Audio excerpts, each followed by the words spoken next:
Boa noite, amigos. Estamos abrindo o nosso Cadeira Cativa nesta sexta-feira, agradecendo já os convidados, a sua audiência. É véspera de feriado, mas faremos aqui com certeza um grande programa, porque assim é o futebol. O futebol é uma roda, né? Tá sempre girando, girando, girando. Amanhã joga o Grêmio, domingo joga o Internacional, segunda é véspera de feriado, nós estaremos aqui ao vivo fazendo a repercussão. Terça-feira, ao meio-dia, já um convite especial para você, gremista. Em especial você, gremista, mas você que gosta de futebol. Nós vamos reprisar a entrevista de Antônio Carlos Gerardi, que é uma aula de vida e de futebol ao mesmo tempo. Muitas e muitas histórias. Inclusive, hoje ainda na Rádio Grenal eu estava falando, algumas coisas eu ainda quero confirmar ao longo da minha carreira. Que elas viram verdade e a gente não sabe se é verdade ou não. Nem o próprio jornalista que vai repicando e repicando e repicando sabe se é verdade. Por exemplo, a história do Cláudio Freitas. O seu Verardi contou ontem aqui. E vai contar terça-feira ao meio-dia de novo. Cláudio Freitas chegou para acertar com o Grêmio. E disseram, olha, veio de Passo Fundo, vai lá na sala do seu Verardi, fala com o seu Verardi é um cara positivo, um cara decente. Você vai gostar e vai acertar com ele ligeirinho, não vai te passar para trás, não tem muito trololó e tal. Bom, aí foi lá o Cláudio Freitas e disse, olha, me mandaram vir falar com o senhor aí e tal. Não, tá bem, só assina aqui, ó. 7 mil por mês, que é a média que estão ganhando os jogadores aí, não são top, mas são de bom nível, como é até o caso, assina aqui, 7 mil por mês. Negativo, não vou assinar. Mas por quê? Porque mandaram eu assinar só se fosse 5. Não, mas eu quero te pagar 7, porque tu tá num bom nível, tu merece ganhar 7, tu joga muito e tal, tu é um cara que vai nos ajudar bastante nessa trajetória. E eles, não, se não for por 5, nada feito, eu vou me embora. O seu Verardi teve que acertar por 5, porque ele não quis ganhar 7. Aí o seu Verardi foi comentar com o presidente do Grêmio, que eu acho que não me lembro se era o Rafael, alguém da época, presidente do Grêmio, Guerreiro, sei lá. E aí ele chegou lá e disse, o seu Verardi conseguiu baixar aí o pedido do Cláudio Freitas? Não, ele disse que se fosse por 7 ele não assinava, ele queria ganhar 5. E tem duas outras coisas, Keller Kloss e Hamilton Nicolau, que é do Grêmio do Prata, Keller Kloss, ex-conselheiro do Internacional, mas de atuação brilhante aí no seio da torcida colorada. Tem duas outras histórias que eu quero confirmar. E uma eu vou confirmar com o Lauro Quadros quando ele vier aqui, que ele vem uma vez por mês aqui. Estará depois da convocação e depois do Grenal, o Lauro vai vir aqui para comentar a convocação, que vai ser na segunda-feira, e o Grenal, que vai ser no sábado. Então, na segunda-feira, nós faremos um programa especial aqui. E aí, uma coisa que eu quero comentar, se a frase é do Ibsen ou é dele. A frase não, a provocação para Capitão, Careca e Bozó. Não, com esse ataque aí, o Internacional vai atropelar e aí tomou 3-0. E a outra também... Pode ter sido do Ibsen, mas foi o Lauro, o Lauro que propagou.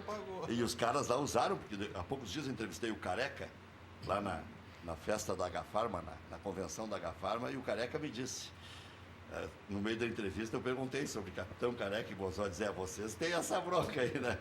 Aí os gaúchos diziam, pois é, vieram aqui e atropelaram o Internacional, né? Com Renato Pé Murcho, Zenon, Zé Carlos, era um cano de time. Gomes, zagueiro, Neneca, o goleiro, se não me engano. E a outra que eu quero confirmar é aquela história de mudar não mudando, que também seria do Ibsen e não do Pedro Paulo Zacchi. Então são histórias que a gente diz, olha, o Zacchi uma vez disse... Né? Mudar não mudando, cara. Foi o Celso Roth em 97. Eu lembro, o Inter perdeu para o Guarani de Venâncio. E depois, mas como acho que o vice-futebol era o Zacchi... Não, foi o Pedro Paulo que disse. O Pedro Paulo? Era o presidente. Presidente, e aí ele ficou repetindo, mas acho que a primeira que falou, pela minha lembrança, foi o Ibsen. Não, mas depois do jogo... Não, mas depois vai esclarecer isso. Eu acho que o Ibsen falou para o Zacchi, fora do ar. Não, mas eu tenho lembrança, é que eu sempre ouvi as jornadas, e aquele era um momento muito difícil para nós. Sabe que aquele eu tenho lembrança do Dr. Ibsen ter falado e depois o Pedro Paulo ficar... Sabe que aquele dia... E o Ibsen Pinheiro é um criador de frases, né? Não, e naquele dia, Nicolau, a imprensa já anunciava o Cláudio Duarte como novo técnico do Inter. O Inter perdeu em Venâncio Aires. Jogou portões abertos no Beira-Rio. Lembra? 97 contra o Veranópolis. Aí foi portões abertos para ganhar o jogo. E aí que foi a frase do mudar não mudando. Que, aliás, né, parece que essa frase, ela fez escola, porque nós estamos há 10 anos aí no mudar não mudando, né? Bom, já está rolando a bola aí, pode começar por aí. Não, mas o Nicolau está surfando na onda, ele só quer tirar sarro hoje. Ele só quer rir da desgraça. É que nós estamos numa situação que hoje eu vim aqui, sabe o quê, Rec? Que eu estou ouvindo na grande mídia algumas coisas que eu já te falei alguns meses atrás aqui, né? Então, por exemplo, aquela questão do Grenal, que o Internacional reagiu, que eu disse, não, mas o Renato colocou o time para trás, né? Eu falei aqui no teu programa, falei depois, quando o Grêmio foi jogar lá e o Internacional ganhou 2-0, o Renato botou o time para esperar, tanto é que ele ficou indignado com o pênalti. Pô, foi um lance infantil, nós íamos esperar mesmo, essa era a ideia e tal. Sim, aí toma o segundo gol, com o estádio lotado, aquela coisa, aí vem a pressão e correu um certo risco, mas estava administrando. Mas tá? me permite E agora um grande jornalista começou a falar isso aí. Ah, mas isso é... Bom, essa questão, este é um ponto, né? Outro ponto, essa conversa que daqui a 2, 3 anos, que nós estamos refazendo, que vamos refazer. Eu te disse aqui no outro programa, acho que estava... famosa reestruturação? Eu acho que estava está me faltando o nome dele, mas está, se não me engano, no Conselho de Administração do Grêmio, que foi vice-futebol há muito tempo atrás, Marcos Hermann, estava aqui no programa. Eu disse, sim, mas quando o Grêmio caiu para a Série B, a última vez, o Grêmio estava sem dinheiro e quando voltou foi parar onde? Vice da Libertadores. Tá? E aí alguém já agregou agora, nesta linha que tinha falado e agora estão reproduzindo isso. Não, mas isso é muita conversa, porque o Corinthians, quando caiu e depois quando veio, foi campeão da Libertadores. O Grêmio, quando caiu e voltou também. Então, são coisas que às vezes tu está procurando a paternidade, eu gostaria de falar, porque eu vou te dar mais... Antes de ser vice da América, foi terceiro do Campeonato Brasileiro. Sim, mas eu digo, ele foi parar porque ele foi numa crescente e veio... E ganhou 2 gauchões em cima do melhor Inter. Exatamente, e veio e não tinha recursos. E agora, como eu falo, e depois demora as coisas vêm, então eu vou dizer... Com este pensamento que nós precisamos 1 ano, 2 anos para remontar, nós vamos escrever a década perdida. Esta década, ela será perdida para o Internacional. E o mais triste de tudo é que se dissermos assim, não, mas foi uma época que o Internacional teve graves problemas financeiros, graves problemas econômicos, teve problema dessa ou daquela hora. Não, o Internacional não teve problema nenhum. O Internacional tem nos últimos 10 anos aí os melhores orçamentos dos clubes brasileiros. E é uma década perdida, até porque já se jogou a toalha, que não vai se ganhar nada, porque não, a conversinha, quando houve aquela entrevista, depois disse que eu sou contra algumas pessoas do Internacional que fazem algumas declarações, não, estamos reestruturando o time, vai levar tempo, e eu digo, não é verdade. O Grêmio, o Corinthians, né?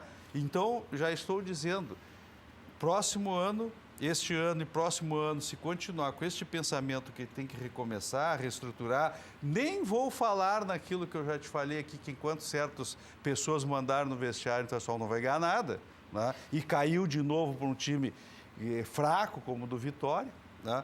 Então, nós vamos para a década perdida. É isso que eu estou dizendo e mais adiante o senhor vai ver, porque eu não acredito que nesse passo que nós estamos, nós venhamos a ganhar título.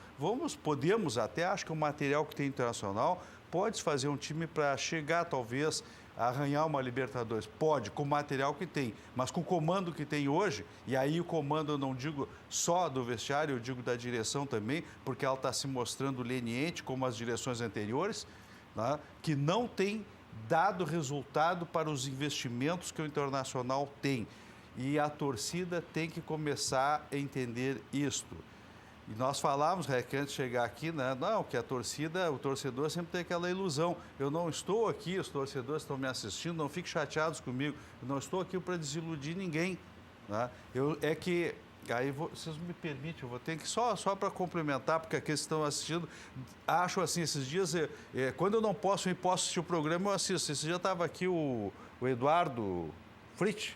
Isso, do Sopa de Grana. E aí o pessoal fica dizendo, mas esses caras são tudo corneteiros, não sei o que mais. Então, deixa eu explicar só para quem está assistindo, que é o seguinte, nós, ex-dirigentes, a gente não vem aqui para ficar cornetando, falando mal dos atuais dirigentes. Não é isso. Nós queremos... Não te dá prazer isso. Não dá prazer, nós queremos contribuir com a nossa crítica para que o pessoal corrija os rumos. Né? E aí eu tenho que repetir, no mínimo, há 4 maneiras de se ver futebol. Uma é como torcedor. O torcedor acha assim, mas tem dinheiro, não podemos trazer o Guardiola. Não vai trazer o Guardiola. Não vou comprar o Messi. Não vai comprar o Messi. Entendeu? Vou trazer o Cristiano. Não vai trazer o Cristiano Ronaldo. Então isso é uma visão eminentemente torcedor, que é uma das maneiras de ver futebol. A outra maneira é que eu digo é o profissional, é o treinador, é o fisiologista, é o médico que está lá dentro, é o preparador físico. Esse pessoal e os jogadores, estes veem o futebol de uma outra forma. Aquilo ali é o ofício deles, é o ganha-pão. Eles têm uma outra visão e das relações como elas se dão e das relações de comando que tem no vestiário, que tem no clube, eles percebem de uma outra forma. A outra forma é a crônica esportiva, a mídia. Ela tem que promover o espetáculo, ela tem que elogiar o jogador que jogou bem, tem que motivar o torcedor, tem que vender o espetáculo. Tem uma outra visão, não que eu não consiga enxergar esses outros aspectos. Enxerga, mas esse não é o foco dela. E o outro foco é do dirigente. E eu, como já fiquei muito tempo lá como dirigente, eu não consigo ver como mero torcedor. Eu sou torcedor na medida que eu quero que acerte, na medida que eu torço para que acerte. Mas como, na visão de dirigente, eu não consigo enxergar um resultado, né, que venha acontecer. Como disse várias vezes, e em vários aspectos, que o Internacional tem um problema grave no seu vestiário. Né? Que enquanto não tiver um treinador, e aí já começa, porque a responsabilidade às vezes não é do treinador, é o dirigente. Por que ele não traz um treinador competente? E eu digo, se o Internacional tem os maiores orçamentos do país, qual é o mistério que há quantos anos o Internacional não traz um treinador de ponta? É só experiência em cima de experiência. Tem que ter uma explicação para isso. Agora, quem tem que dar explicação é quem está no poder e não faz essa contratação. Né? E aí eu volto também, prometo que eu ficarei quieto por uns bons minutos, a questão do Tite e quando saiu o Dunga. O que se dizia? Se dizia que aquela geração de jogadores, aquela safra de jogadores era perdida. É o que se dizia em todo o país. Todos os cronistas praticamente diziam isso. Quando o Tite assume, muda completamente com os mesmos jogadores. Então, este aspecto tem que ser pensado e fazer uma autocrítica do nosso clube, o que está acontecendo. Enquanto isso, no Grêmio, Hamilton Nicolau tem um movimento, já dei essa notícia em primeira mão, querendo mudar o estatuto para que o presidente fique mais 3 anos. Olha, Rec, primeiramente, boa noite a todos os telespectadores. Depois eu teço algumas coisas quanto ao Rivaldo que o nobre colega falou. Eu penso algumas coisas diferentes. Acho que o Inter cometeu diversos devaneios financeiros com jogadores e talvez com treinadores e os seus dirigentes, tanto que a evolução política do Esporte Clube Internacional está neste momento. A verdade também é que o Renato é um treinador, essa campanha que foi comentada do Grêmio na volta da Série B, que levou a vice-liderança, depois a gente tem outras posteriores, que foi o Renato que levantou o clube, que é o que está fazendo agora, coisa que o Roger também não estava conseguindo. O Roger deu uma organização tática ao clube e não conseguiu, o Renato veio ali e consertou. Rec, quanto ao que você colocou, vou lhe confessar uma coisa, eu estive há pouco tempo numa reunião do Fórum dos Movimentos, é uma reunião de todos os movimentos políticos do Grêmio, até de uma forma de consagrar todos ali, congregar e a gente ter uma boa vivência entre os movimentos do clube. Eu acho que isso auxilia muito. Não ouvi dentro do fórum esta informação de querer mudar o estatuto e, quem sabe, colocar aí o nosso presidente por mais 3 anos. Tem gente graúda em Brasília já vendo do efeito legal e tudo mais. Também. Também. Eu espero que não dê certo, porque daí Nando se Rocha, caracteriza. Do blog Gigante Sobre Linhas. Eu também espero que não dê certo, porque se caracteriza como uma manobra política escancarada. Em que pese o presidente Romildo, não há que se negar, ele já está no rol dos maiores presidentes do Grêmio como um administrador também. Não, mas aí um gremista querendo que não dê certo e um colorado querendo que não dê certo. Tu, pelo aspecto político, achando que a roda anda. Não, mas é normal, ele já começou a fazer a crítica, eu quero corrigir os defeitos internacionais, ele já disse que não concorda comigo, então eu acho que é normal essa raciocínio. Não, muito pelo contrário, eu até concordo com os erros e... Ele queria volumar ainda. Eu só fundamento ele diferente. Bem. A minha fundamentação dos erros... de acordo. Claro. Não, ele quer te dar mais outros aí. Eu estou te agregando fundamentos. E por que eu sou contra, Rec? Que fique bem claro ao telespectador. Não é quanto ao presidente Romildo. É o maior... Dos últimos presidentes do Grêmio, ele é o mais proeminente. A questão é a seguinte, eu dentro dos fóruns, dos movimentos, quando aqui digo eu falo eu, o Grêmio do Prata e todos os outros movimentos políticos do Grêmio. Nós fizemos um esforço para fazer mudanças estatutárias com a única finalidade de melhorar o clube, de melhorar a gestão, de democratizar o clube. Ainda mais, eu considero o Grêmio um clube democrático, mas a gente necessita que ele melhore nesse aspecto. E eu estava nessa mudança. Foram propostas oriundas do Fórum de Discussões dos Movimentos, que foi levado ao Conselho Deliberativo e foi votado. Aí eu me sinto um pouco... Traído se a gente fizer todo um movimento, buscar uma união dentro do clube e aí, em virtude dos resultados que são extremamente positivos, a gente for lá e alterar. E sabe o que me relembrou isso? O próprio FHC na Presidente da República do Brasil, né? Não, e o Fernando, mas isso me lembra da China, estão trocando a Constituição chinesa para manter o Jinping lá, porque está dando certo. E o Vitório Pífero querendo puxar o tapete do Giovanni Luigi. Pois é. Com alguns políticos envolvidos numa determinada residência, num sábado, numa sexta para sábado, amanheci sábado de manhã com uma ligação do Sigma, dizendo, ou vocês divulgam ou vão tomar o poder do Giovanni aí, vão puxar o tapete do Giovanni. Mas aí que tem uma frase muito conhecida, não sei até se não é daquele escritor que a gente estava comentando fora do ar, que quem não conhece a sua história está fardado a cometer os mesmos erros, né? Se a gente tem histórias em clubes, nós temos história na Presidência da República, a gente tem diversas histórias quanto a isso. A gente não pode vir aqui e cometer o mesmo erro. A gente tem que parar de personificar as pessoas.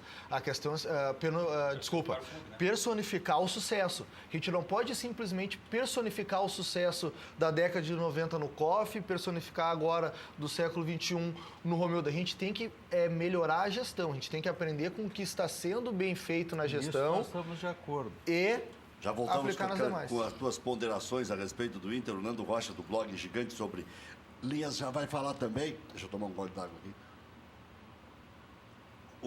Aí nessa cadeira, ontem ou anteontem, o Rospide, Marcelo Rospide, disse o seguinte, anteontem, o Rospide disse o seguinte, nós vivemos nos clubes de futebol o treinadorismo.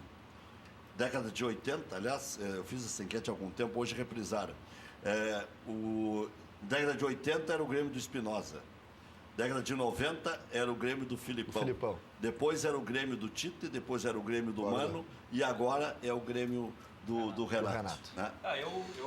Boa noite. Boa noite, Rec. Boa noite aos companheiros de debate e a todo mundo que está nos assistindo pela internet, pela televisão.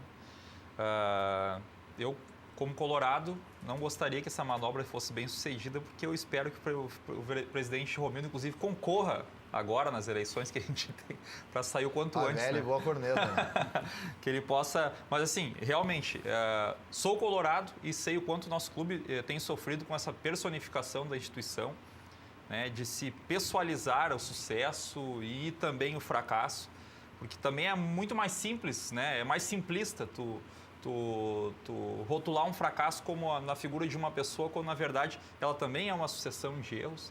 E do mesmo modo é tu dizer que o sucesso se deve a um determinado presidente, uma determinada figura, quando ela também é uma sucessão claro, na história de processos, de modelos que se leva aquilo ali. No Inter também, eu acho que hoje até não, mas num dado momento se endeusou demais o Fernando Carvalho, e faço minha culpa por ser torcedor também. Né? Eu me coloco sempre na condição de torcedor, não sou conselheiro, não sou diretor, não faço parte da política do clube, mas acho que foi um erro, né? Mas que as pessoas possam também aprender dessa maneira. Ninguém está acima da instituição, ninguém está acima do clube. E do mesmo modo eu também faço críticas ao modelo de gestão do Inter hoje, principalmente no que tange ao futebol, e muitas vezes eu vejo que pessoas personalizam na figura do Roberto Melo.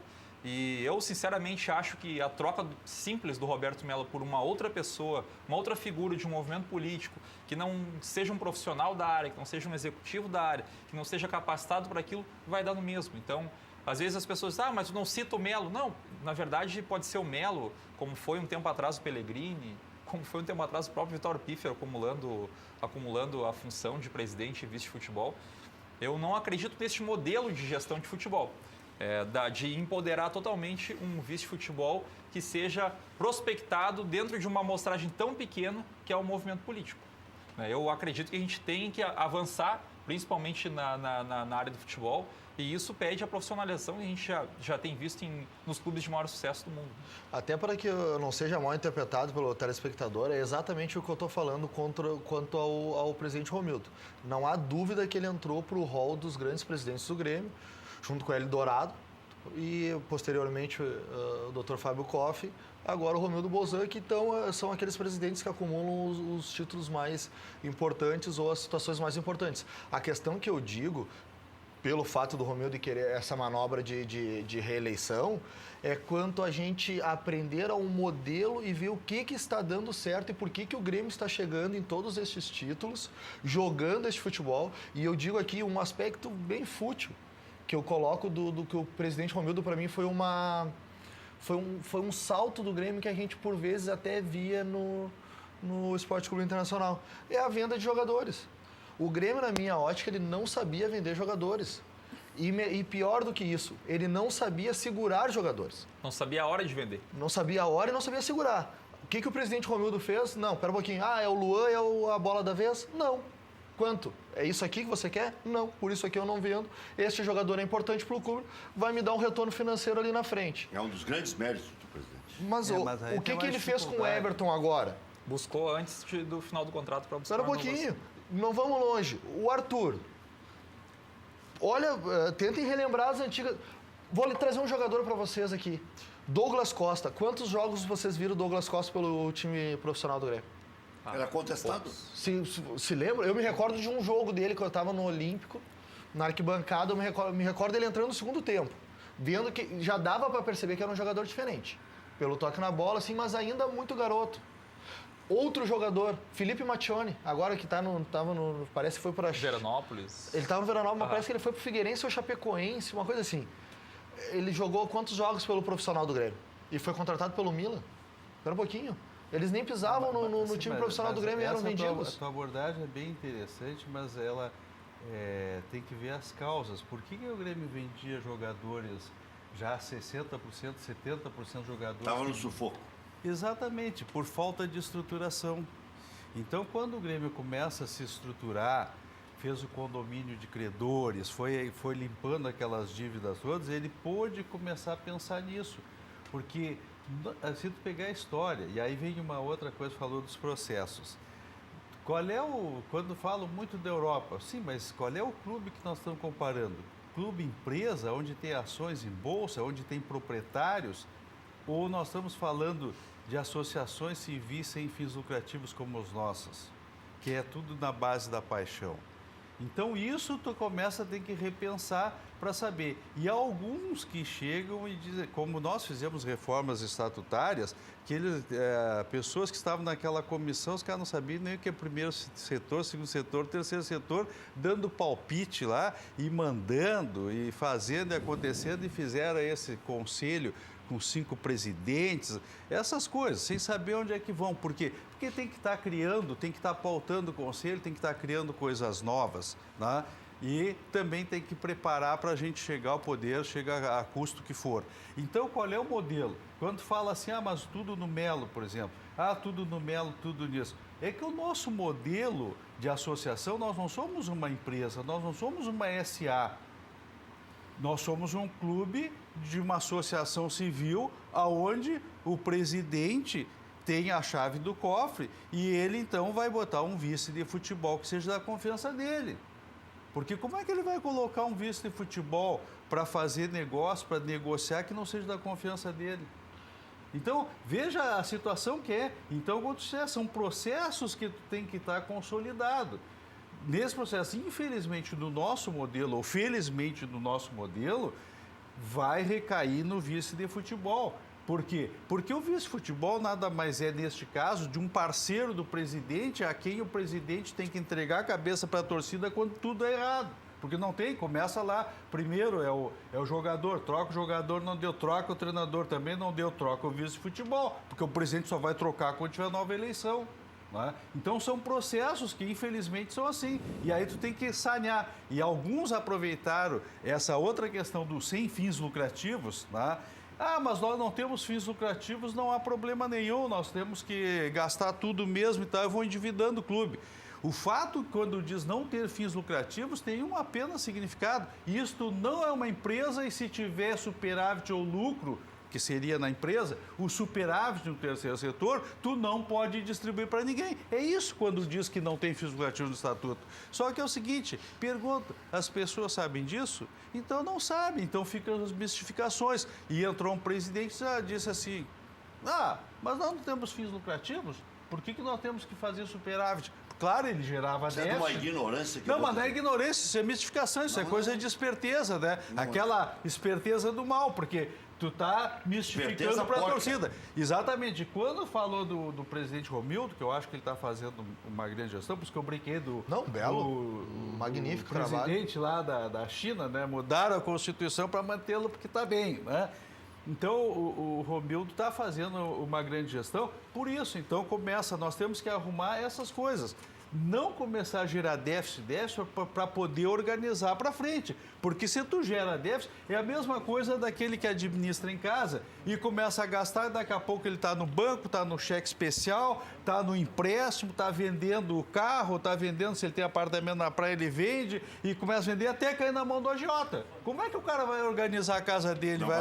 Não vai organizar. Então o clube, em grosso modo, é a mesma coisa. Se tu tem esses procedimentos rígidos, e aí vem procedimentos rígidos, eu sei que o presidente está lá no sufoco, está com o Marcelo Medeiros, um abraço para ele, está nos assistindo, eu sei da dificuldade, mas vejo... Se não tiver assistindo, tem muita gente assistindo, pode ter certeza. Mas eu sei que eles estão lá com... O nosso viés político aqui, a repercussão que dá esse programa, todo mundo me liga para saber quem vem. Vai todo mundo. Eu sei que eles estão querendo melhor, se esforçando e tal, mas é o seguinte, não dá para ficar todo dia trazendo um jogador. Agora eu vinha para cá e estava numa... Tipo o consórcio da Sinosserra. Sintonizando uma emissora, aí o cara fez o levantamento desde o Ceará, eu 13º lateral direito. Então não pode depois reclamar que não tem dinheiro para trazer um treinador mais categorizado. E eu volto a dizer, eu não tenho nada contra o Odair, só que é o seguinte, como é que o cara começa treinador internacional? O cara começa como o narrador principal da rádio. O cara chega aqui... O Dunga começou na seleção. Mas o Falcão também começou. Pois é, e aí... Carilli no Corinthians. E aí? Carilli campeão brasileiro. Eu ainda então vamos apostar só nesses aí. Eu ainda vamos apostar, um dia vai dar certo. Não, como eu disse, se contratar 10, um vai dar certo. Hoje os medalhões estão desempregados. Hoje eu ainda vejo o Odair como se for um problema dos menores, dentro do contexto do Inter. E era o que eu comentava agora. A gente não pode mais ficar refém de tentativa e erro, de convicção pessoal, né? Não se pode mais em 2018 ouvir falar em convicção pessoal. Né? Mas é isso que eu digo do Romildo. Será que vamos ser aqui tão simplistas em dizer que é uma pessoa responsável por toda essa mudança do Grêmio? Mas é o que não. Claro que não. Então não é que eu não quero que tu falaste, não, é a personificação. Não é, tu tem que ter ideias e é evidente, acaba personificando em alguém, porque não tem... Não, mas é que vai ser o condutor. E quando a torcida, e aí vem o negócio do irracional, quando a torcida e todo mundo dá conta, tu tem que entregar a cabeça de alguém. Até porque é o seguinte, também quando tu chega próximo ao caos, e o caos para nós, por exemplo, é cair para a Série B. Quando tu chega no caos, vai dizer, não, tá tudo bem, continua porque eu tenho convicção. Não dá, tu tem que apresentar alguma coisa nova. Né? Infelizmente, isso é a realidade do dia a dia. Não que tu não tenha que ter convicções, né, de como montar um time. E aí vem a minha convicção que eu tenho. O treinador tem que mandar no vestiário. Não pode ter jogador, nem grupo de jogador que mande mais do que o treinador. Com certeza. Esta é a minha convicção. E quando eu falo trazer, não é porque vai trazer o medalhão. Poderia ser até o Odair, mas o Odair chega lá e fala grosso, a minha convicção é essa, eu quero assim, assim. E aí eu vou dar uma coisa. Falaste profissionalismo, tem que ser profissional. Mais de 80% do orçamento nacional e da maioria dos clubes vai só para profissional o pagamento. É só para jogador, treinador, comissão técnica, é tudo lá. E são tudo profissionais. Então, que negócio é esse? Então, nós temos que ver qual é o grau.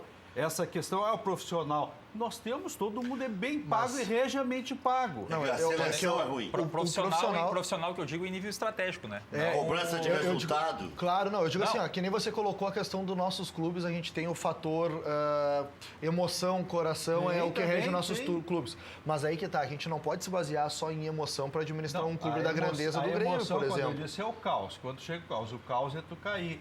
Por exemplo, o caos é tu estar 10 anos com dos maiores orçamentos e não conseguir chegar no campeonato nenhum, jogando no Campeonato Gaúcho achando que está ótimo. Para mim, isso não serve. E aí eu volto, a minha visão é de dirigente. Eu faço a cobrança nesse aspecto. Agora, por quê? Bom, aí vamos ver os processos, como diz o Nando, vamos ver o que está acontecendo, por que aconteceu isso. Nós lá sabemos, teve aquele negócio, uns queriam construir estádio por conta, outros não queriam, e aí começam as coisas começam a dar errado. Há muito interesse que vai muito além da nossa imaginação. Essa de dividir um clube, mas não vamos porque não passou um projeto que ele queria passar, aí mostra bem o grau de interesse, a que ponto chega o interesse.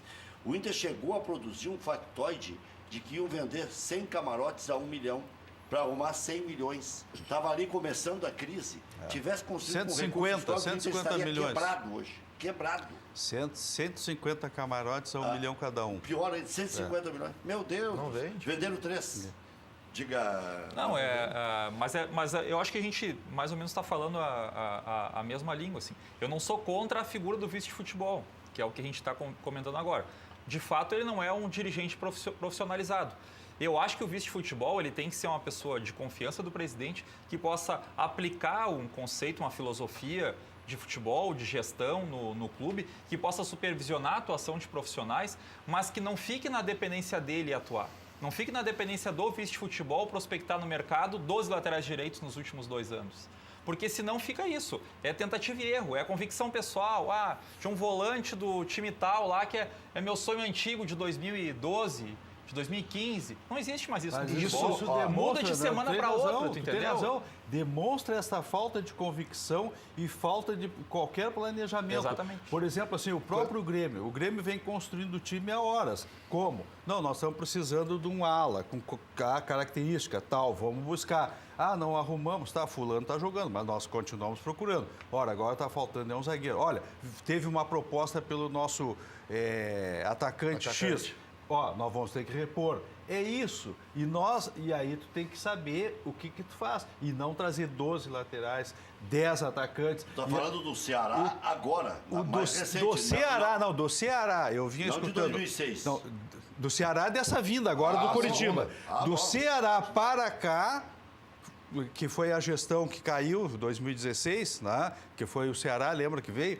Do Ceará até aqui, 13 laterais direitos, incluindo, claro, o Fabinho, que jogou ali, incluindo o Edenilson, que também jogou ali. Danilo Silva. Danilo Silva, então, incluindo todos, foram 13. Pois é, no mínimo 13. Outro dia, no início de temporada aqui, eu arrolei 17 volantes do Internacional. Nossa. Então, mas é tentativa e erro. É tentativa e erro. Exatamente, mas aí demonstra essa falta de convicção, falta de conhecimento. Aí o que eu posso imaginar? Que cada hora que aparece um empresário dizendo, mas isso aqui vai te resolver o caso. Então traz. Se dá na conta aqui e tal, eu pago depois porque eu estou em dificuldade. Mas isso não pode ser critério para contratação. Né? Aliás, eu lembro muito bem um diretor de futebol que era muito festejado, porque sempre os caras são festejados, porque eu nunca me iludi, né? Eu não me iludo com esse negócio aí, cadeado é bom, tá bom. Se o cara me disser bom fora do microfone, se ele disser no microfone, não vale. Mas é o seguinte, no Conselho Deliberativo Internacional, um diretor de futebol disse que quando apertaram sobre a contratação do Anderson, eles foi um negócio de ocasião. Mas isso é critério para contratar? Comprometeu o clube por 10 anos. Lembra quando eu falei... Mas foi dito lá. Não. Se gravaram, está gravado até hoje. Se degravaram na ata da reunião, está lá registrado até hoje. Mas lembra quando eu falei dos... ocasião. Negócio ocasião, isso foi a resposta. Claro que não. Foi negócio de Não foi ocasião. 6 milhões por ano. Quando Nos eu últimos comentei... 4 anos dele, ele não foi tinha dito dentro do jogado conselho. 100 partidas. Não, é isso que eu ia falar. Quando eu comentei com o senhor que o... Foi oferecido ao Grêmio, o Grêmio não quis. Não, claro, mas aí que tá. Esse é um dos pontos, um dos aspectos positivos da atual gestão do Grêmio. Eles não cometem devaneios financeiros por jogador nenhum. Principalmente quando tu pega um jogador e eu agradeço ao Anderson. Cria da casa e nos retirou, fez aquele gol magnífico no final do jogo com 3 jogadores a menos. A questão é o seguinte... A arriscada foi no Maicon, porque ele quebrou o galho no começo, depois o Grêmio pagou 7 milhões. E foi criticado e deu certo. Rec, Prova que o Grêmio tinha convicção. qual foi o último... E aquele momento ali do Anderson... Eu até naquele momento eu gostaria do Anderson no Grêmio, sem dúvida. Mas não por 500, 600... Não vou aqui ficar falando em salário de jogadores, não é um mérito. Duzentinho. Mas não por 500, 600, 700. É por 200 pra te recuperar, meu amigo. Vem cá, vem pra tua casa. Vamos te abraçar, semelhante ao que o Filipão fez pós-Copa. Risco pros dois lados. Claro, espera um pouquinho. Aí tu vai lá e me contrata um jogador a 600, 700. Um jogador que a última vez que ele vestiu uma camisa com qualidade foi no Manchester. 4 anos Antes da lesão, mais tempo. Porque ele jogou no Manchester bem, foi mudado de função daquela que ele jogava, que ele saiu daqui, Porto, jogou muito. Manchester foi trocar de função, foi para aquele volante com mais qualidade, aí se lesionou. Aí na volta houve o atrito com o Ferguson. Aí foi emprestado para a Fiorentina. Nem fardou na Fiorentina. Não fardou na Fiorentina. Então ele já não jogava no Manchester, não jogava na Fiorentina, e aí tu vai me contratar a um dos maiores salários, achando que ele seria talvez o substituto do camisa 10? Não. Esse tipo de aposta é devaneio financeiro. É time que quer cair. E é o que o Grêmio fazia. Não, e a pior coisa que eu vi um presidente fazer nos últimos anos não foi contratar o Anderson. Foi escalar o Anderson na marra, no microfone. Tira o Sacha e bota o Anderson, já melhora a marcação. Mas é o que diz, às vezes, que o dinheiro é mau conselheiro, né, Rec? Que o dinheiro, às vezes, é mau conselheiro, né? Porque ou o dinheiro é senhor ou é escravo. Mas quando tem muito, ele é mau conselheiro. Aí os caras começam. Aí vem aquela coisa que já falamos do Ibis. Se estiver nós assistindo, um abraço para o Ibis, né? Que ele dizia que o jogador ruim e o bom, a diferença é salário. Eu não chego a tanto, não ouso a tanto, né? Porque tem jogador bom. Você gosta de qualquer risco. Viver perigosamente. O problema do Esporte Clube Internacional é que, dos últimos anos, tem muito jogador ruim com um salário muito alto. Que daí, se tu pegar o salário... Contratado a longo prazo. Qual foi o Rec sabe todos. Qual foi o último aí contratado a longo prazo aí? Que jogou um Grenal, não viu a cor da bola e já tiraram. Aí disse que se machucou, tá lesionado agora. Teve um lateral, um direito. Mas eu acho até diferente, né? Porque o Dudu tem investimento pequeno, tem 20 anos, né? Teve pode dar um retorno futuro também. Ainda pode. Não, agora o Anderson... É o Madison do Grêmio. Anderson, 4 É o Madison do Grêmio. Jogador novo. O Inter tem um caso mais grave que é o Roger. Sim. Não. O que é isso? Megalomania? O Roger... O Damião contrata um igual? Mais pior? Mais grave que o Roger é o Rafael Moura, aquela vez. Mas olha a atrocidade financeira que fizeram com o Rafael Moura, porque não tinha centroavante no mercado, ele se apresentou como sendo o único. Aí foram lá e pagaram uma Babilônia de dinheiro. Aí começou a especulação. Um jogador comum. Que o Damião sairia... Jogador comum. Futebol. Luciano Davi. Começou a especulação que o Damião ia embora e o Luciano se apavorou. E trouxe o de qualquer jeito. Anunciou o Nilmar, chegou a acertar com o Nilmar. E Saviola. Aí já era uma outra época. Era junto do Luiz César Souto de Moura. Aí era o Luiz César Souto de Moura. 2013. O Nilmar tá sempre, né? 2013. Quando é que vai ser recontratado o Nilmar? Ele vai vir. Já tá para vir de novo. Vai vir. O Nicolau. Vai vir. Aproveitou e garimpou. Com 2, 3... Não, mas o Roger, até para complementar, porque assim, não é preconceito nenhum a questão da saúde. A minha mãe teve um problema grave de saúde, sei o quanto ela lutou para recuperar, graças a Deus hoje está bem e tal. Mas o Roger teve um problema muito grave de saúde o ano passado, que não é assim para a gente apostar num jogador com... Mas ele não chegou a fazer quimioterapia. Não, mas mesmo assim é um problema grave, né, de saúde.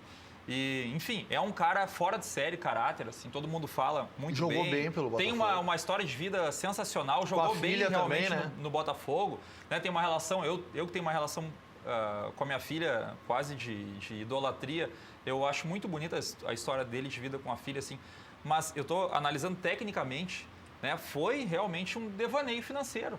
Né? Tu pagar um valor que tu pagou para o Roger por um contrato que era de 3 anos, que ao final do contrato, a gente sempre tem que pensar mês a mês. Ia ter um momento do contrato que o Roger ia ter 36 anos e ia receber 300 mil reais por mês. Mas depois dos 36 pode renovar por mais 2. Mas tem uma coisa que... É Paulo D'Alessandro agora. Mas isso... Tava faltando no Mas vem cá, mas o Juan não está jogando até agora no Flamengo, lá, quase 40, agora a moda é essa, é levar até os 38, Não, só tem uma coisa que os clubes de O futebol... Léo Moura é campeão da América. Com 39. Exatamente, Pois é o que eu estou dizendo. Eu só com participação efetiva, né? Léo Moura com participação efetiva, né? A questão, a única coisa que eu não entendo nos clubes de futebol é o porquê que tu faz contrato que o salário, e aconteceu isso no Grêmio, não sei se o salário do Kleber não era assim, que o salário vai aumentando conforme aumenta a idade. Onde onde o jogador vai começar a te dar um retorno menor, tu aumenta a retribuição. O clube acha que haverá inflação em dólar ou em euros e que o jogador... Isso não existe. Depois ficaria impossível de buscá-lo numa outra circunstância. Que é uma coisa impressionante. Mas nós tivemos contratações nos últimos anos. Lembra do Leandro Almeida, né? Ele era reserva do Jackson, que não havia servido para nós um mês antes. E veio como solução. Ariel, Marcelo Cirino. O Marcelo Cirino é a personificação da convicção pessoal, do sonho antigo. Não existe mais isso no futebol. Não. Marcelo Cirino do Atlético Paranaense era de 2013. Nós contratamos ele em 2017. Num hiato de 4 anos, ele não teve 6 meses afirmado para te fazer um contrato longo. Não, mas olha só, o Magalhães estava treinando numa praça aqui em Canoas. Mas jogou contra o Inter na Libertadores de 2015 e teve que ser substituído no Chile, porque não primeiro o Jorge Henrique e depois o Valdívia passou o trator por cima dele. Mas e aí, como prêmio, no segundo ano, a gente contrata com Nossa convicção de trazer jogador lá de trás era o Fernando Miguel, o Dagoberto, essas convicções aí, essas paixões retardadas, assim, que... Não conseguiu trazer na época do auge, traz depois. Exatamente. Então se apaixona quando o cara está no auge, ele não consegue. Qualquer dia, antes do Manuel terminar a carreira que está no Cruzeiro, que era do Atlético Paranaense, vai jogar no Inter, tu vai ver. Vai jogar no Internacional. Tá desenhadinho. Não, um devaneio financeiro que poderia ter... Mas é verdade, é só olhar isso aí. Parece até que é a mesma cabeça que sempre contrata, que dá ordem para contratar. Porque é tu acha que parece ou é a mesma cabeça? Olha, é aquela coisa que o Denorex, aquela coisa que o Brizola falava, o Brizola gostava de falar, assim como o doutor Ibsen também. Não, você tem rabo de jacaré, cabeça de jacaré, couro de jacaré, porque boca de jacaré é jacaré, né? Você tá falando de Deus? Não estou falando, eu estou dizendo de uma ideia. Estou falando de uma ideia. Nós estamos nisso aí há muitos anos, sempre assim, o jogador é bom, tá, aí tu tenta contratar, não dá, aí passa 4, 5 anos, já não é mais, o cara teve lesão no joelho, teve isso, teve aquilo, ou já não tá mais naquele auge e tal, não, agora vamos lá trazer o cara. Mas, Rec, desculpa, eu tô fora desse âmago político do Esporte Clube Internacional. É muito difícil, assim, falar do Fernando Carvalho, ele é tudo isso no clube? Não é muito difícil, eu quando tenho que falar, eu já falei 500 vezes. Que tá dando pau. Eu já falei aqui 500 vezes, mas aí o torcedor aí pega aí nas redes sociais, aí fica olhando, quem é esse cara aí que não sabe nada, que tá falando, que não diminuiu esse índice. Diminuiu porque é o seguinte, por isso que eu fiz isso. Mas esse é o problema da personificação no futebol. Eu não vou tirar, com todo respeito, eu não vou tirar os méritos até porque do o dia Fernando. pode voltar. Claro, eu não vou tirar os méritos do Fernando. A questão é o seguinte, o que foi feito, quais foram os acertos que o levaram o clube, quais são os acertos do Romildo para levar o Grêmio onde está hoje. O Grêmio sim pratica, se não é o melhor, na minha opinião, é o melhor futebol hoje. O melhor futebol jogado do Brasil hoje é o do Grêmio. Ele pode não ser o maior time em nomes, em grupo, mas o melhor futebol hoje é o do Grêmio. A questão é quais foram os acertos que trouxeram o Grêmio a este patamar. É com isso que a gente tem que aprender. Tem que deixar... A gente tem uma pessoa que levou... Temos uma pessoa. O Romildo Bolzão Júnior, o presidente deve estar nos assistindo. Muito obrigado, reconhecimento. E espero que ele esteja... pós-presidência, próximo ao Grêmio. Não talvez da forma que não está dando certo ou não deu certo no Esporte Clube Internacional, mas que ele esteja próximo aos próximos presidentes auxiliando nessa gestão, independente de movimento, aqui todo mundo é Grêmio. Movimento é na hora da votação, cara. Prova do que você está dizendo, do como está o Grêmio, Nando, Keller e Nicolau, o que aconteceu hoje na GAF. Sim. A criançada brincando, Jeromito, Milagrói. Rei Arthur, Milagrói. Claro. E a torcida, Escalando. o torcedor do Flamengo. Escalando o time inteiro do Grêmio. E olha, acredito que houve só 2 jogadores esquecidos, se não me falha a memória, naquele vídeo. Foi o Cortez e o Maicon, se eu não me engano, não foi comentado. Todos os demais foram comentados ali, inclusive o Cebolinha chamado de Cebolinha. E um torcedor fala no fundo, Everton Cebolinha. Sabe o que a gente diz quando transmitem jogos do Flamengo e do Corinthians? Vai fazendo a cabeça do torcedor. Quantas vezes o Grêmio apareceu em decisões em nível nacional? Mas, Rec, olha onde eu vejo não, até mando um abraço pro César Fernandes e o Edson Cofi do Movimento. Eles estavam comentando hoje algo que ali está a brecha para o Grêmio trazer novos torcedores e aumentar ainda mais a grandeza desse clube. E eu não me recordo. O marketing do Grêmio ainda é fraco, com tudo. Exato, é o que eu vou falar agora. Exato. Nem a estatueta do Renato saiu. Claro. O stand do Renato dentro Nós das tínhamos lojas. uma do Vitor para vender na Grêmio Mania e não temos uma do Renato, cara. Onde já se viu isso? Mas eu citei esses 2 nomes porque eu não me recordo qual deles falou hoje no grupo ali do WhatsApp do Movimento Grêmio do Prata. Onde está o Grêmio agora para chegar naqueles torcedores, falar com as suas mães? Quanto custa uma passagem de avião Rio de Janeiro e Porto Alegre? É uma das mais baratas. Meu amigo, Libertadores da América, terça-feira, você e seu filho, traz eles à arena, assiste o jogo, já sai com kit, camisa, calção do Grêmio. Eu aposto contigo que não dá 2 meses, 3 meses, esses torcedores que eram do Flamengo serão gremistas lá no Rio de Janeiro. Eu aposto com vocês. Eu trabalhei em 2008 no Cerâmica, na parte do marketing do Cerâmica. Paulo César Magalhães estava lá? Paulo César Magalhães, meu amigo. Um abraço grande. E o Cerâmica, na escolinha, os meninos mais velhos, alguns usando cabelo comprido, com tiarinha no cabelo e tal, que remetia à figura do Fernandão, e outros que no início, quando o Alessandro começou no Inter, era um moicano meio amarelo, uma coisa meio estranha. Aquele moicano para tirar a careca? Para tirar a careca. Fingir aquela careca. E eles utilizando aquilo ali. Porque, realmente, vai daí de um planejamento de mídia, de marketing, de comunicação do clube. E veja bem, a minha formação é no marketing. E o Brasil, ele percebe errado o marketing. O Brasil vê o marketing como publicidade e propaganda, quando na verdade o marketing não é de humanas. O marketing é exatas. O marketing é números. Né? O marketing são metas, é vendas, são indicadores. É isso aí. Né? E a gente não, a gente vê o marketing como uma publicidade, né? como algo lançar eventual, como algo ocasional. Tu vai lá, faz alguma coisa isolada, não tem ligação com o planejamento do clube para aquela área e depois aquilo acaba não dando em nada. Eu até concordo que é difícil mensurar o acerto ou o erro do marketing, qual é a amplitude, até onde chega o marketing. Mas a maioria é indireta. Eu concordo com o Rec, eu acho que o marketing do Grêmio ele deixa a desejar, principalmente se utilizando no momento atual. Está indo pelo ladrão, dinheiro. Talvez por ser do mate que você conheça. Esta atitude foi feita pelo Corinthians. Eu comento já várias vezes isso no Fórum de Discussões, espero que uma hora alguém do Grêmio me ouça e aplique isso, porque eu acho muito válido. Não. O kit bebê.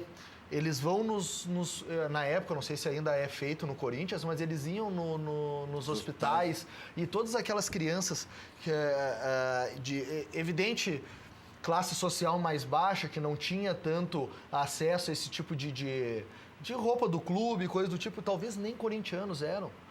Ele ia lá e entregava no SUS, eu não sei como é que era o critério de escolha.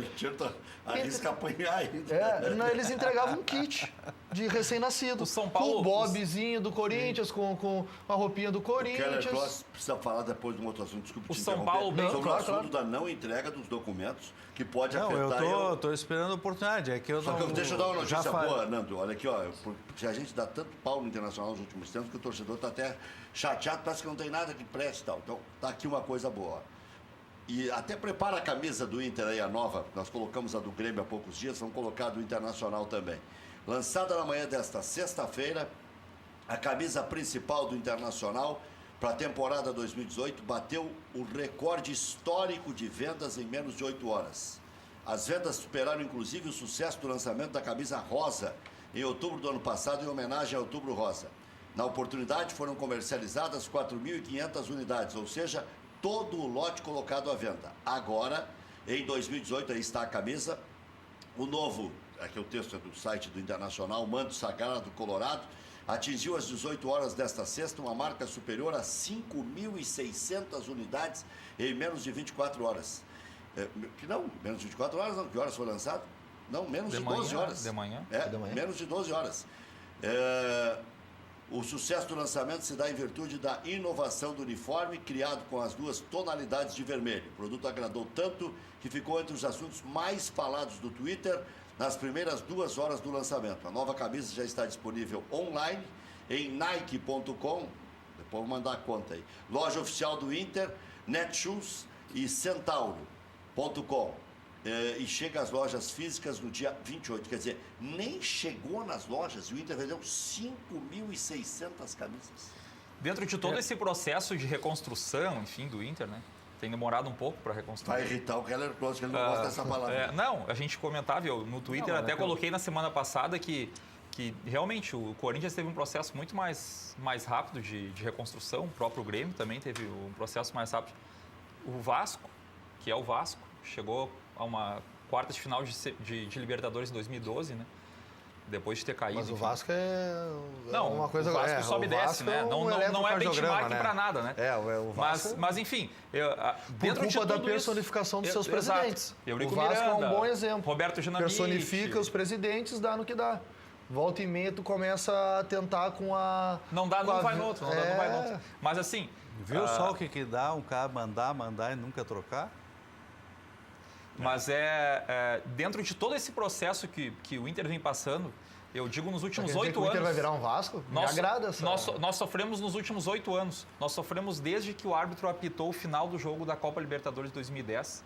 Eu vou dizer uma coisa aqui que talvez os torcedores vão me xingar, mas eu já disse isso no Twitter, já falei. Eu não tenho certeza se a gente sabe por que ganhou aquela Libertadores. Não tenho certeza se a gente fez a leitura correta de como ganhou aquela Libertadores. Nós íamos sofrendo desde aquele momento.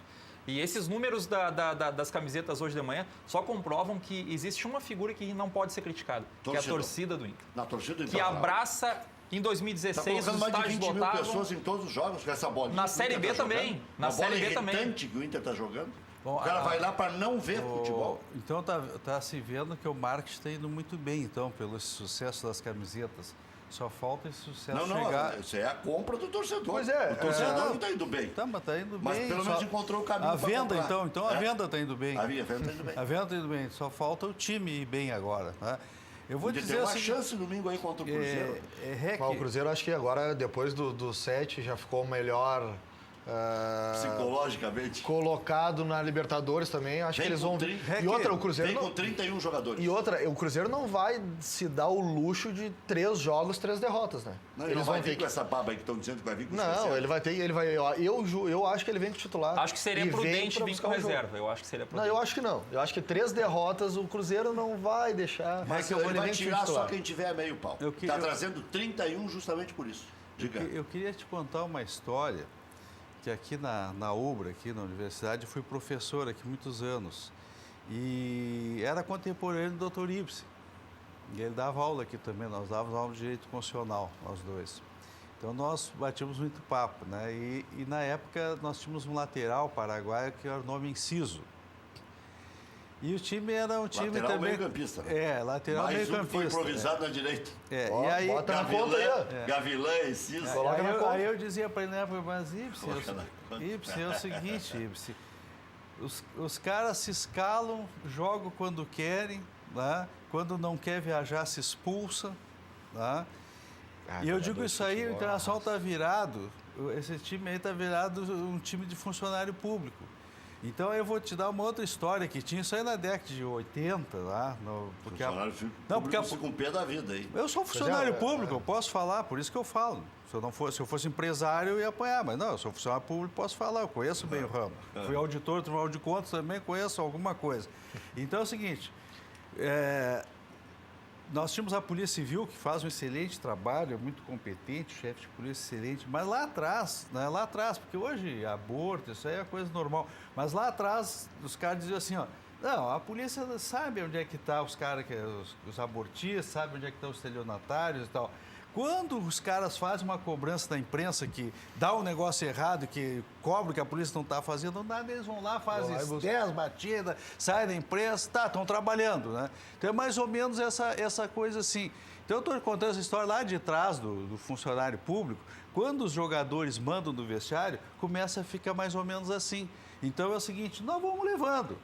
Na hora que a gente perde um jogo importante e é desclassificado precocemente, no outro jogo a gente joga tudo que sabe. E aí o pessoal diz assim, pô, mas o time não é tão ruim, né?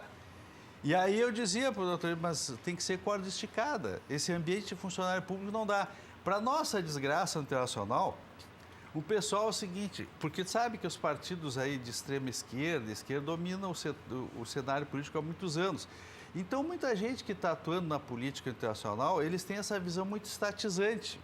Então, essas reformas, começam a inventar um monte de regra, um monte de coisa, é tudo mais ou menos estatizante. Eles tiveram a capacidade de reproduzir um artigo da Constituição Federal, do artigo 37, que o pessoal se baseará nos princípios, a legalidade, impessoalidade e tal, transparência, tudo que está na Constituição, os caras reproduziram ali. Então, é uma visão de funcionário público, tá entendendo? Então, essas coisas que o pessoal não se dá conta, quanto isso cria problema depois nos desdobramentos. E ficam umas mentiras. Por exemplo, assim, ó, se eu tenho que fazer uma licitação, se eu tenho que fazer tudo, por exemplo, eu vou contratar um jogador, teria que ser por licitação. Quer dizer, começa já viciado de plano, né? Então, essas questões vão afetando o clube e não se sabe. E aí eu entro na resposta, já falei essas questões, as pessoas inteligentes que estão me assistindo estão entendendo o quadro, né? Que é quando o jogador se autodetermina. Tá? Por isso que eu digo, pode ser o fulaninho, Beltraninho, que começou ontem, mas ele tem que mandar. Se ele não mandar no vestiário, não vai funcionar.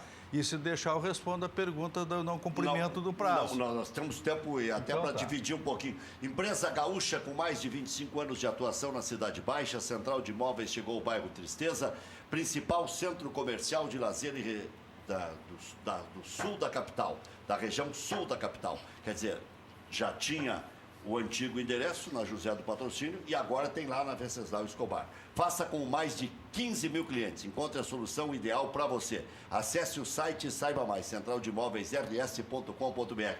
Central de Imóveis administra condomínios como ninguém.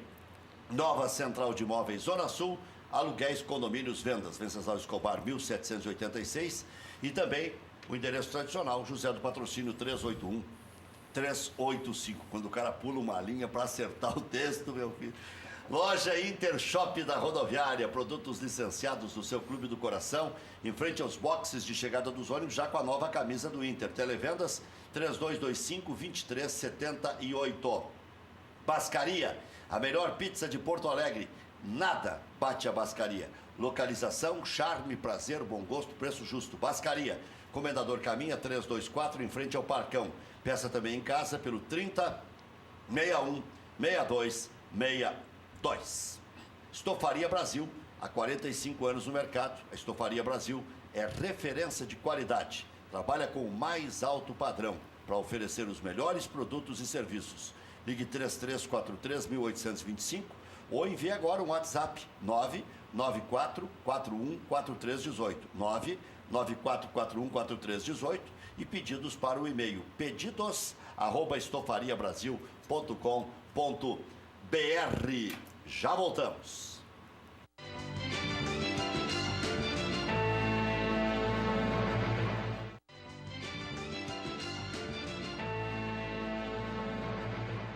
Este é um dos maiores elogios ao programa. Boa noite, o debate está muito bom.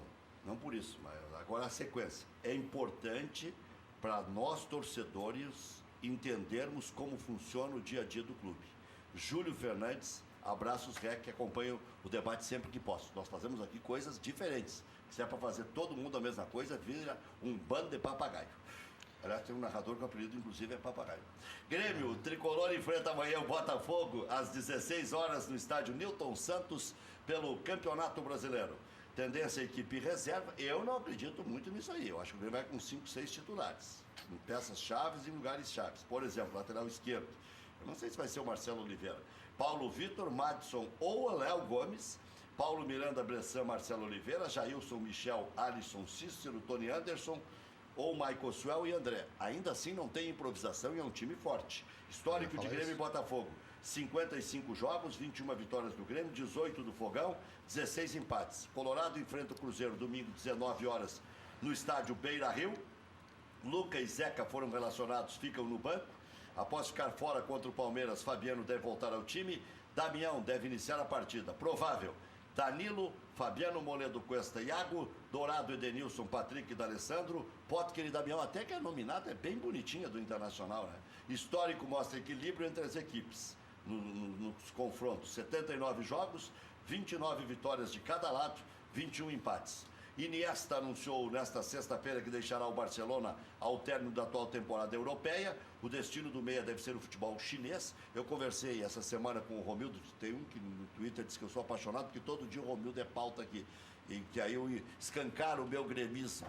Ora, o Romildo é pauta. Se ligar a televisão, ele está falando agora em algum canal. Claro. Pode ver, não sou eu. E não é nós que fizemos do Romildo a pauta, é o próprio Romildo que se faz pauta pela maneira com que está dirigindo o clube e como o clube está se A torcida hoje, lá na Gávea, mostra o tamanho que o Grêmio adquiriu nos últimos tempos. O destino do meia Iniesta deve ser o futebol chinês, mas eu falei com o presidente Romildo, ele disse que o Arthur fica até o final do ano. Nem me falou dessa possibilidade do Barcelona botar mais grana e o Grêmio ser obrigado a liberar. Eu acho que o Grêmio não é obrigado a liberar. Se eles quiserem colocar um caminhão de dinheiro, certamente o Grêmio não vai resistir. Série B amanhã tem os gaúchos, Juventude e Avaí 4h30, também às 4h30, Paysandu e Brasil de Pelotas. No Brasileirão, só por curiosidade, hoje os 6 primeiros, Corinthians meia dúzia, Atlético Paranaense, Flamengo, Vasco, Palmeiras, São Paulo 4. Os 6 primeiros, o Grêmio seria o sétimo, também com 4 pontos ganhos. Lá embaixo, com 1 ponto, estaria caindo pelos critérios a Chapecoense e os outros têm 0. Cruzeiro, Sport e Paraná. Já voltamos.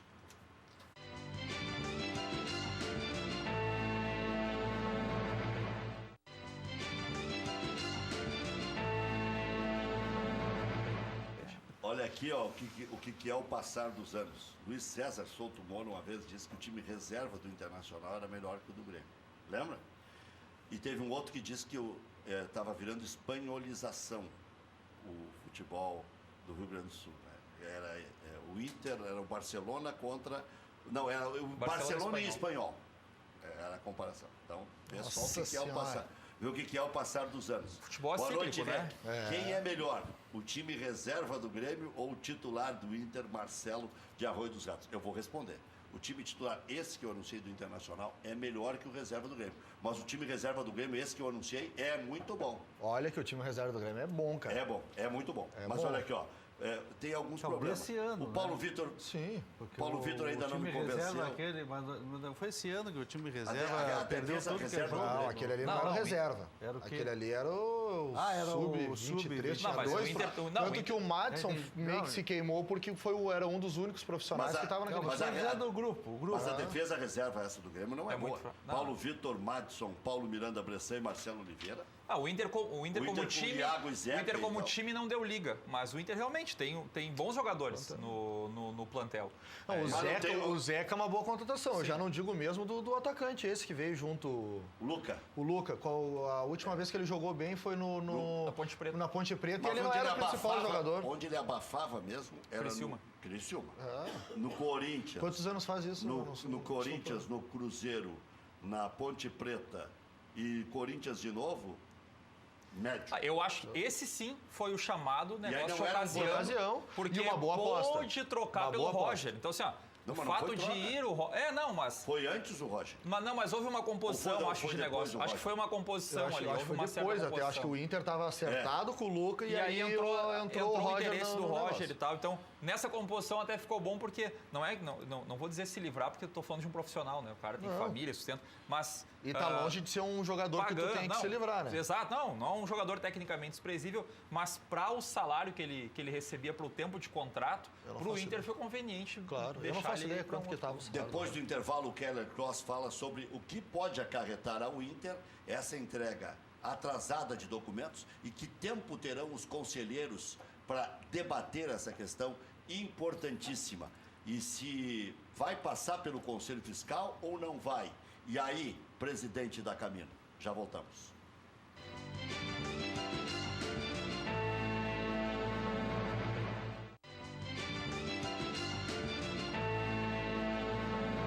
Assim, sim, 8h15, Keller Cross.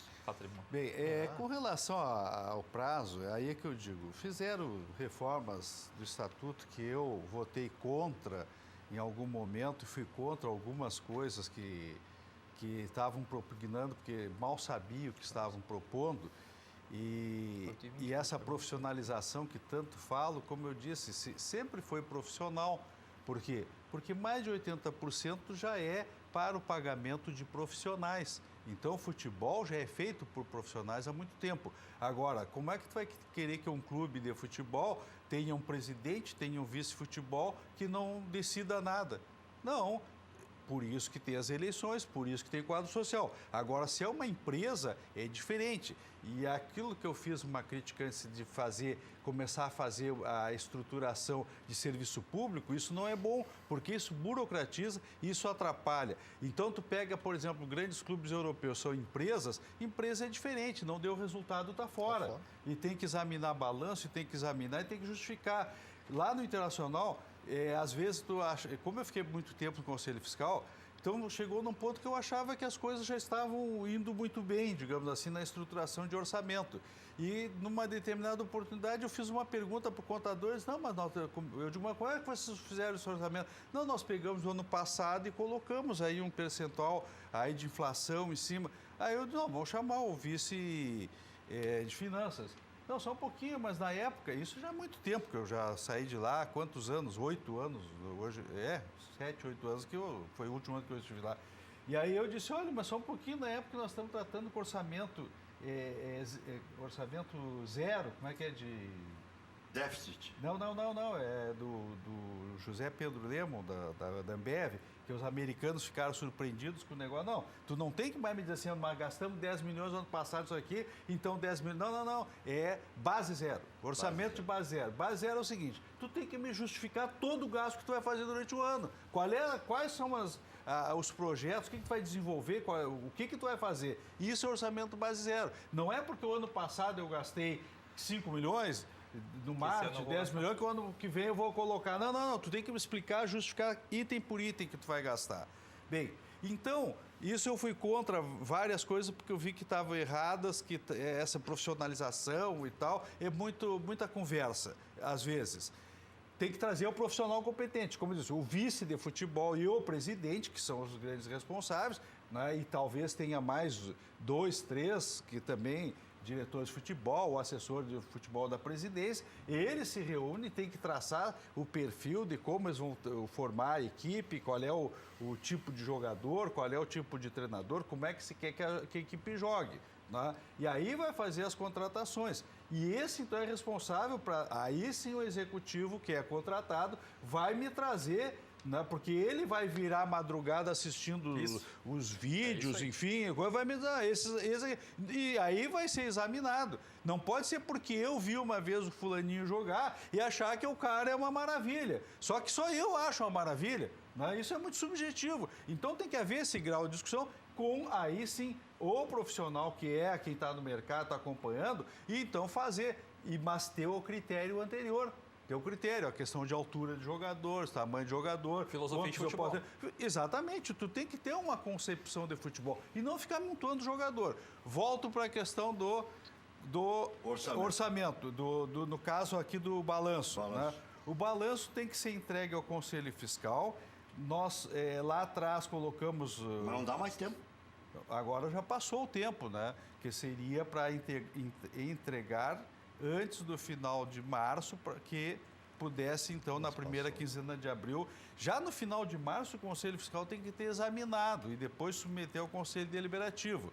Mas aí casualmente falei com o presidente Marcelo Medeiros e ele disse, não, até houve uma nota do presidente do Conselho Deliberativo dando uma explicação que espero que isso tenha algum resultado objetivo, porque se for só para retardar ou não trouxer nenhum resultado objetivo, de nada vai ter resolvido isso. O Inter está fazendo uma auditoria. Exatamente. O descumprimento do estatuto é grave. Agora, se houver uma justificativa posterior que possa se entender que diz, bom, então tá, porque fizeram esta auditoria, trouxe aquele esclarecimento, isso poderia justificar. Mesmo assim, eu penso que deveria ter sido cumprido. O que suspeita que seja uma fabricação de argumento? Não suspeito. Eu quero ver o resultado. Eu não posso partir do princípio que o pessoal está lá obrando de má fé. Receber de ligação do conselheiro. Mas o que está errado... Vão deixar assim? Não. Nem o Conselho Fiscal vai olhar? Já tem mais de... Deixa eu só entender, tem mais de 30 dias que não entregaram o documento? Tem que cumprir... agora, segunda-feira. Tem que cumprir o estatuto. Esse é o basilar. 30 dias de atraso já.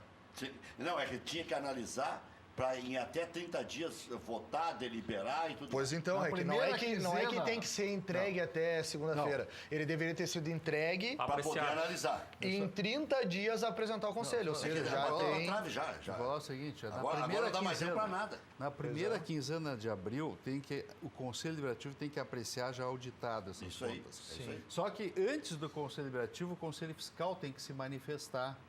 Então, Só que nem chegou para o Conselho Fiscal. Não chegou sequer ao Conselho Fiscal. Pois é. A justificativa...